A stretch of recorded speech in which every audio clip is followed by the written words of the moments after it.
AITA for not going to my parents' house overnight because I don't want to share a room with my sister again.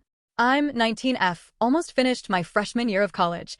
When I moved out in July, I knew I didn't want to go home to live or even spend the night again. When I went home for Christmas, I stayed with grandparents. When I visited for birthdays, I stayed with my grandparents. This was talked about, but I put my foot down and told my parents and sister, 15, that it's how it would be. They didn't like it, but I didn't give in.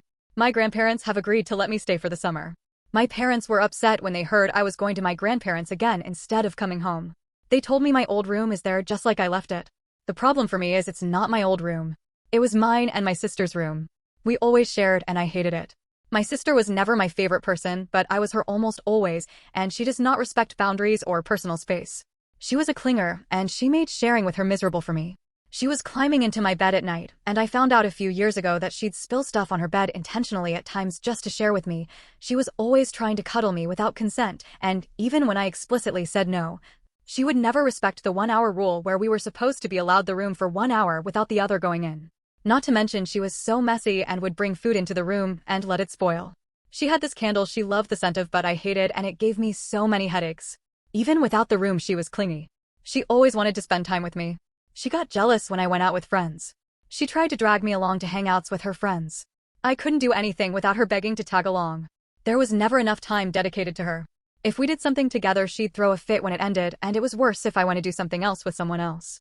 And she'd skip plans with her friends, even parties, if I had nothing on. That happened so much that some of her friends stopped being her friends because she'd do this stuff without telling them. And she'd cry when I didn't hang out with her after she skipped stuff. Our parents never helped.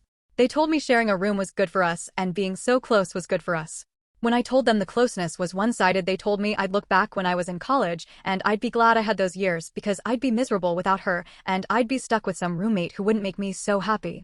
The truth is I finally feel like I can breathe. I don't miss my sister. I don't look back fondly on the years we shared a room. The reason I never go back to my parents is I'd be right back to sharing with her and I could never do it again. When I was visiting she was just as clingy and she gets angry when I don't text her and call her every day. I have tried to set boundaries before with my sister. I tried to bargain with her too. But she'd ignore my boundaries and ignore my bargains and she'd do what she wanted. My sister's upset I'm not coming home to stay for the summer. She asked our grandparents if she could stay with them for the summer too, and they told her they didn't have space. She said it was okay and we'd share their spare bedroom. But the answer was no.